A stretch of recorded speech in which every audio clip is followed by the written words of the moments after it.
Honest, good morning. Here with Scott Andrews. You've been appointed for the NDP, run as the candidate for this year.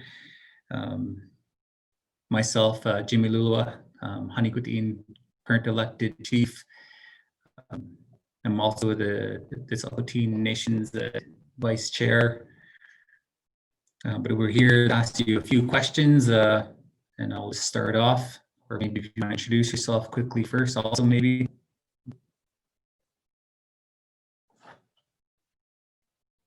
Maybe sure. Scott. Yeah. So my name is Scott Andrews. I'm the BC NDP candidate for Cariboo-Chilcotin. I spent my whole life kind of exploring and even working in the Cariboo region. My grandfather, Ron McLeod, on my mom's side, worked for BC Tel. It was in early 1960s he began working for BC Tel, and in those years he had the opportunity to lease a bit of land. It's near, kind of between 70 Mile House and 100 Mile House, which is Green Lake, which is kind of the most southernmost point of the riding. So that experience has kind of connected me to the region. My whole life, since the 1980s, I've got a lot of friends in Lone Butte and 100 Mile House, so that's where I know very well, and I've seen some of the issues affecting the region. So I put my name forward to be the next BC NDP MLA for Cariboo-Chilcotin.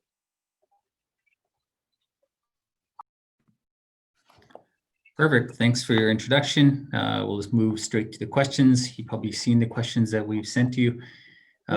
We have 4 questions from the Tsilhqot'in Nation. So I'll go to number 1. As you may be aware, the Tsilhqot'in Nation has a court declaration of title and rights in a large area in our territory in the Tsilhqot'in.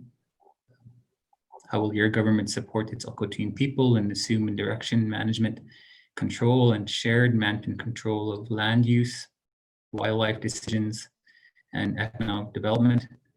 For example, with the government of British Columbia and Canada, how will you as the MLA support these? Yeah, and it's absolutely important. And as I mentioned earlier, the Tsilhqot'in peoples are leaders in the country. So I believe continuing this partnership is essential. And actually, I just saw something, and I wanted to congratulate Tsilhqot'in Nation in the sister community agreement with New Westminster.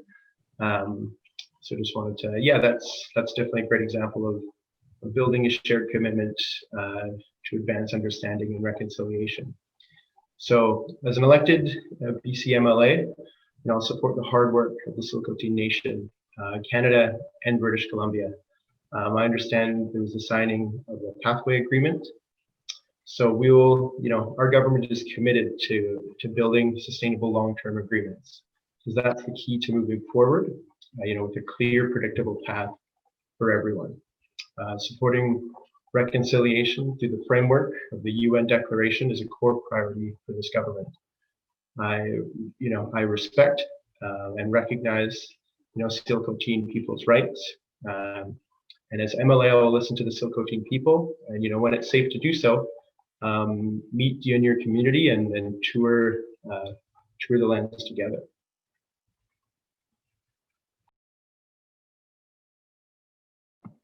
I guess there's an additional top piece on that same question in the same area, is something that we haven't seen from the former representative, is having a balanced view. How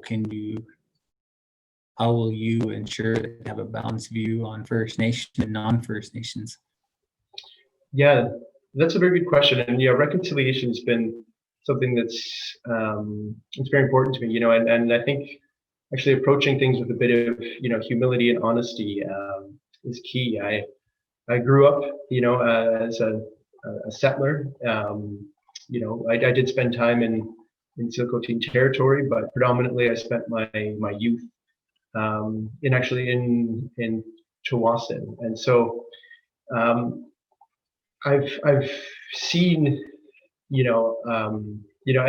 as not somebody who's experienced racism, but I began studying it, and actually, interestingly, I didn't even learn about the legacy of residential schools until I was in university, so that kind of outraged me. So for me, it's kind of an active process in recognizing privilege as a settler and learning, and I think importantly, being humble and listening. I've kind of learned but never experienced, so I can't really fully empathize, but I can seek to understand. The horrible legacy of colonialism, understanding I didn't know until probably just a couple of years ago that Judge Begbie hung and murdered, Tsilhqot'in chiefs in the 1860s. So I think building this relationship, building trust, being someone that will be willing to sit down with the nation and with people is kind of the best thing that I can do. Great answer. I think a lot of times our chiefs will always say, if you show up, we'll endorse you. So if you plan to show up, I guess it's a great start. Currently, we haven't heard anything from the Greens or Liberals. So move on to number 2. If elected, what supports our plan for First Nations to participate in green energy projects, specifically those in rural and remote areas? Yeah, these next few years are critical to kind of moving to cleaner energy. We've all seen the devastating impact of forest fires, recognizing the devastating impact of climate change. So, the BC NDP government, through the Clean BC plan, we're taking steps to protect, our unique natural heritage. And so the BC NDP government and myself, we recognize strongly the role that First Nations play in being able to generate clean energy, and also the potential that clean energy has as an economic driver and something that can really build communities. So our government, our commitment, and my commitment as MLA, to continue to provide funding through programs like the BC Indigenous Clean Energy Initiative. There's the First Nations Clean Energy Business Fund, and also the Renewable Energy for Remote Communities. Too many communities in remote and rural areas can rely on diesel energy, and there's so much technology, there's so much opportunity to build a cleaner future. I understand that ilhqot'in, there was a solar microgrid project. Supporting initiatives like that are essential. And our government is committed to achieving net zero emissions by 2050. There's a lot of different things we can do, investing in carbon capture technology, but that's going to take all of us working together, government to government, and certainly looking to First Nations, nations like yourself for innovative green energy projects. So it's essential. It's great to see that innovation. Great answer. Thank you. Move on to the next one, number 3. As we know, BC is in the middle of a public health emergency due to the increase in overdose death. If elected, how would your government address outreach and funding in rural communities around this matter, in particular prevention education to our youth and young adults in rural communities? Absolutely, yeah. That's it's such a horrible issue. Too many lives have been lost. Personally, I've had 2 friends that have unfortunately died from overdoses, and I didn't find out until it was too late. So, looking the BC Liberals, to their credit, they took some positive steps in expanding harm reduction, but they failed to tackle the crisis comprehensively. They cut youth treatment beds just as the crisis was growing. And they didn't declare a public health emergency until 2016, when the crisis was already out of control. There isn't one magic bullet. We've got to fight the overdose crisis on all fronts, particularly in rural, remote communities. Our government, to address it, created a standalone ministry, the Ministry of Mental Health and Addictions. And on that, prevention is key. So we need to protect, support, children and our youth. The goal here is, our government's committed to doubling treatment beds, and that those treatment beds will be across the province. And yeah, we need to get out there, partner with rural school districts, partner with nations like yourself that know more than even a health expert in Victoria can't address the problem. So again, I think it's part of that showing up. And as MLA, fighting for you in the legislature, working government to government to tackle this issue, because it's simply unacceptable. We've been fighting the COVID pandemic, and I think there's challenges ahead there, but we've been fighting the overdose crisis for a lot longer, and it kills more people. That's the reality. So we need all partners on board. That's, whether it's Victoria and your government. So we need a united front, because it's a more dangerous health crisis in a lot of ways.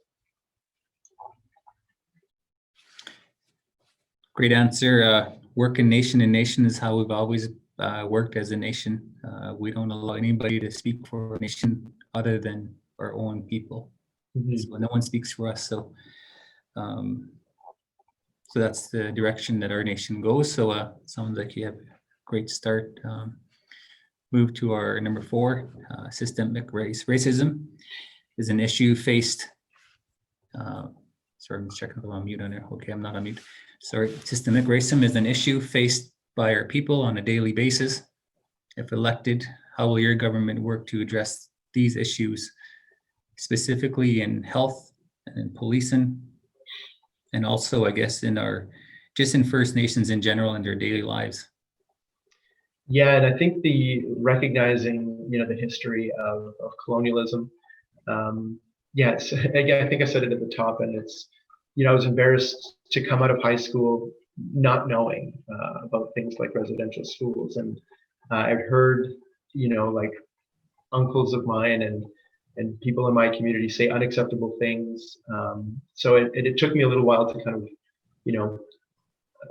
learn that wasn't acceptable, and because I've seen that, and it's a reality that BC needs to reckon with, and reckon with our history, and reckon with the ongoing racism against Indigenous people.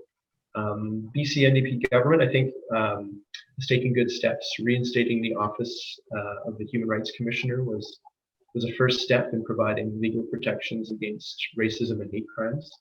The Parliamentary Secretary for Multiculturalism spearheaded that initiative, and it seems every time the BC Liberals get elected, they dismantle that office. And every time the NDP gets elected, we reinstate that office. So we're keen to go forward, but there is more to be done. I was speaking with colleagues, and the Multiculturalism Act, I believe, is 25 years old. The Police Act is 40 years old.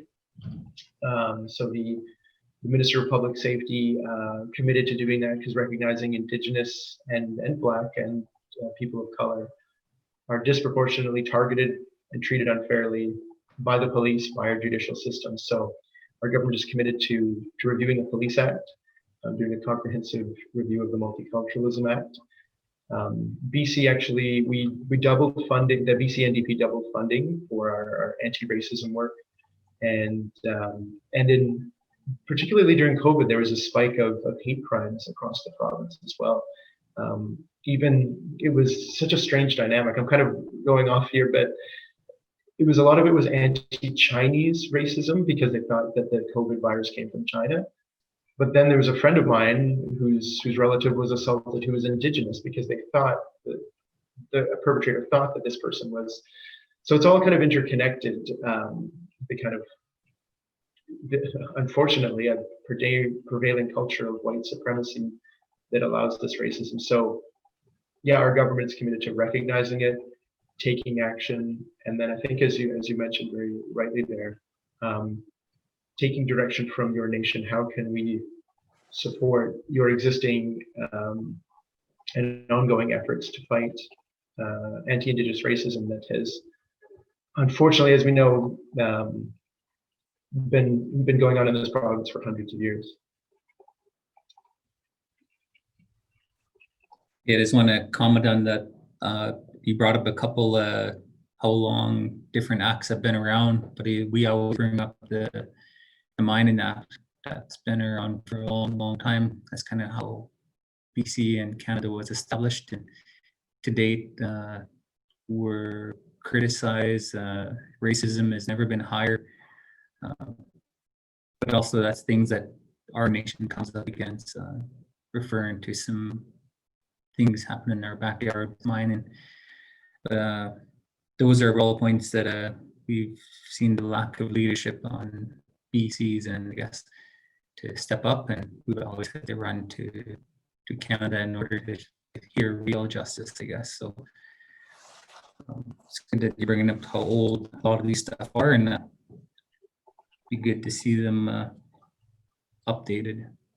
Yeah, that mining act is strange and has some interesting provisions. I've only just kind of have more to learn about it. Yeah, as if elected as your MLA, yeah, be committed to working to bring those issues forward. Absolutely. Well, that's all I had on my end. Thank you for your time. Those are the questions that come from our nation. So thank you for taking the time out of your day and making time for our nation to voice and ask you some questions. And we wish you the best of luck. Yeah, thank you very much. It's thank you, Chief Jimmy. It's been an honor, and really appreciate you making this time. And yeah, it's 8 days to go. I think it's important for British Columbians to have their vote heard. So there's polling stations are open even today, and then encourage everyone to cast their ballots on October 24th.